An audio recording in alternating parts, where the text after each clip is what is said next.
हम देख रहे हैं कि रेवेन्यू में क्वार्टर ऑन क्वार्टर की बात करें तो हम ग्रोथ देख रहे हैं, आपका ऑपरेटिंग मार्जिन बहुत इंप्रूव हुआ है, लेकिन नेट प्रॉफिट में हम किसी तरह की गिरावट देख रहे हैं।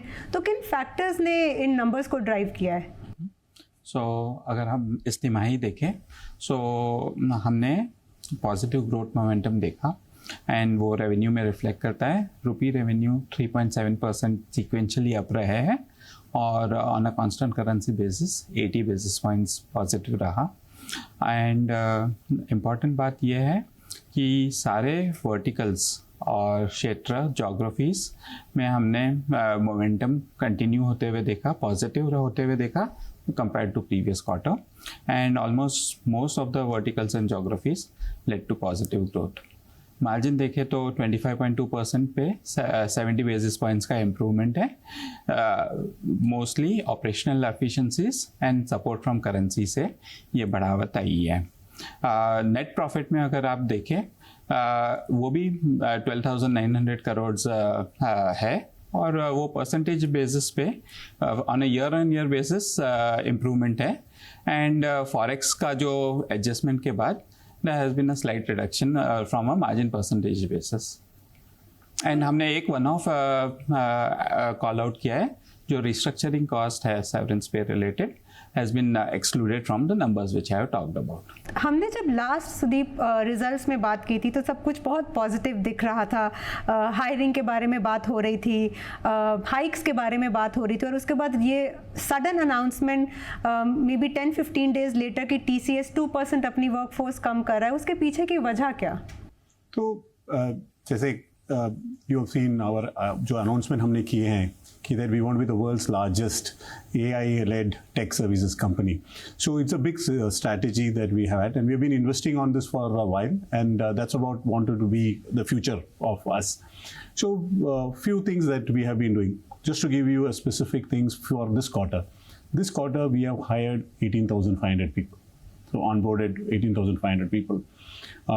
Our attrition rate is at voluntary IT is at 13.3. which I consider is one of the best in the industry. We have extensively further invested in our already world-class learning ecosystem to take it to the next level. So we concluded our AI hackathon, which is today like the world's largest hackathon, where we got great support from our employees participating on it. In addition, we have announced our wage hike. Also, right, for 80% of our people got, I think the top performers getting upwards to 10% in terms of double-digit numbers.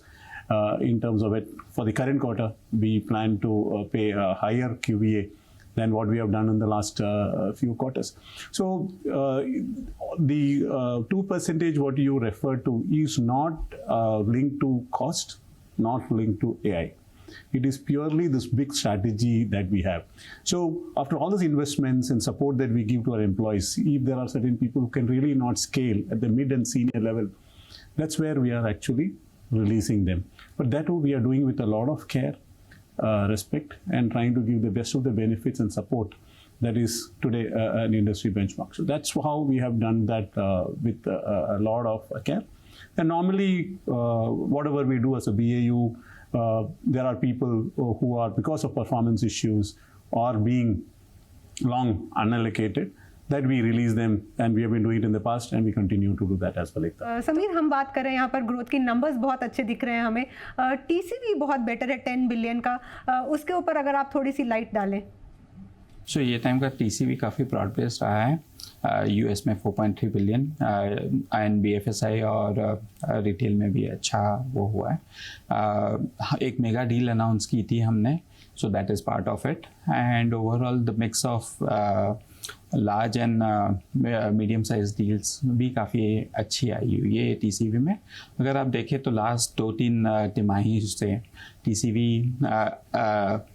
around 10 billion plus आ रहा है, and that gives us good visibility in terms of confidence of revenue conversion in the future quarters. और जितने भी geopolitical issues चल रहे हैं, हम बात कर रहे हैं, बहुत से क्वार्टर्स में हम ये वर्ड यूज़ कर रहे हैं, जियोपॉलिटिकल इश्यूज, US से टेंशन बिजनेस को लेकर, तो इसमें कहीं ना कहीं आप कोई डील्स में रीप्राइसिंग देख रहे हैं, कोई रीनेगोशिएशंस देख रहे हैं, नई डील्स में प्राइसिंग में कोई करेक्शंस देख रहे हैं? आई थिंक मैक्रो अनसर्टेनिटीज़ जो है वो जारी रह रही है, बट आई थिंक हमारा प्राइसिंग स्टेबल है. अगर आप हमारा रेवेन्यू पर एफटी देखें तो सीक्वेंशली इम्प्रूव हुआ है एंड काफ़ी स्टेबल रह रहा है. लास्ट 2-3 तिमाहियों से इम्प्रूवमेंट ही आ रहा है. स्पोरेडिक इंस्टेंसेस होंगे जहाँ पे there might be competitive intensity जिससे प्राइसिंग आ सकता है, बट ओवरऑल पोर्टफोलियो लेवल पे प्राइसिंग स्टेबल है. और समीर, जिस तरह से टीसीवी की बात करें, पिछले कई क्वार्टर से एक स्ट्रॉन्ग टीसीवी बिल्ड होता देख रहे हैं, तो आप इसको हायरिंग में किस तरह से कन्वर्ट होते हुए देख रहे हैं? क्या फ्रेश हायरिंग कंटिन्यू रहेगी? एआई अपस्किलिंग कंटिन्यू रहेगी? अगर हाँ तो किस तरह से? परफेक्ट. हम लोग एआई में ट्रेनिंग में इन्वेस्ट कर रहे हैं एंड जैसे मैंने बोला, जो investment is yielding us very good results. Our average learning hours per employees has increased by almost 100% year on year. Our number of people who are now deep skilled in ML and AI skills was 70 last year. At the same time, today it is almost at 160, so it's more than double. So that is there, and we are continuing to hire globally for top talent who sort of help us, going to come join us and shape this journey for us and get us there faster. और समीर, जिस तरह से H1B visa issues चल रहे हैं, plus US के साथ बाकी ट्रेड के भी इश्यूज चल रहे हैं, आप उसका इम्पैक्ट आईटी सेक्टर में और टीसीएस के नंबर्स में, बिजनेस में किस तरह से देख रहे हैं? क्या आप अब उन्हीं देशों में जहां पर आप प्रोजेक्ट्स ले रहे हैं, वहां का लोकल टैलेंट हायर कर रहे हैं? किस तरह से आप अपना एग्जीक्यूट कर रहे हैं डील्स को? सो ओवरऑल अगर देखें so one, our revenues are quite diversified across geographies, and a lot of incremental talent which we have वो हम locally hire करते हैं. तो हमारा dependence on H1 या visas ऐसे भी काफ़ी कम है. It is and अगर मैं simple terms में बोलूँ तो bulk of the talent which we'll have वो local ही होगा. H1 comes as a insurance, simple terms में. अगर इंश्योरेंस का कॉस्ट बढ़ जाता है तो हम वो इंश्योरेंस के अल्टरनेटिव्स देख लेते हैं, and there will be alternatives. In general Sudeep बताएंगे, जो ये साल में हमारे H1 के लोग जो H1 पे ट्रैवल किए हैं 3 डिजिट में है. If you could continue, Sudeep. Yes, so जैसे हम बता रहे थे, our ability to hire and our investment that we have done over the past few decades has really yielding results. तो हम लास्ट 5 साल में US में alone 30,000 people hire किए. Not just US, but across the globe we are able to hire. We are hiring top talent. And जैसे net new H1 इस साल, इस financial year में approximately only 500 people have traveled. So we are really moving away from a dependency on visa, hiring best of the talent in the local market to be able to help the vision that we have set for us. तो ये local market hiring कहीं ना कहीं numbers पे pressure डालेगी? नहीं, I don't think it is anything. It will be very much part of the strategy, and we'll see this as an investment that we will want to make. And Sameer, हमने BFSI में growth देखी है, हमने retail में growth देखी है. अगर मैं आने वाले क्वार्टर्स की बात करूँ इस फाइनेंशियल ईयर में, आप किस सेक्टर को लेकर बहुत बुलिश हैं? किस जोग्राफिकल एरिया को लेकर बहुत बुलिश हैं? So overall emerging markets पे हमारा focus रहा है on geographies, but we would expect growth coming in across markets. From a sector perspective, जैसे आपने कहा, BFSI has been doing quite well. अगर हम देखें तो CMI हमारा जो vertical था was quite impacted. उसमें growth वापस आई है. टेक्नोलॉजी एंड सर्विसेज काफ़ी अच्छा कर रहा है. Manufacturing, in spite of auto being impacted, is doing quite well, and we expect all this sectors to continue. Life sciences में क्लाइंट स्पेसिफिक इश्यूज थे, उससे हम बाहर आए हुए हैं. So across I think it's firing on all cylinders. सारे verticals अच्छे कर रहे हैं. और अभी TCS ने एक नई एक्विजिशन भी की है, कंपनी एक्वायर की है, उसके बारे में बताएं, उस डील के बारे में, और किस तरह से वो आपको मार्केट में एज देगी? हमने ये जो एक्विजिशन किया है कैपेबिलिटी बिल्डिंग्स के लिए, बिल्ड करने के लिए किया है.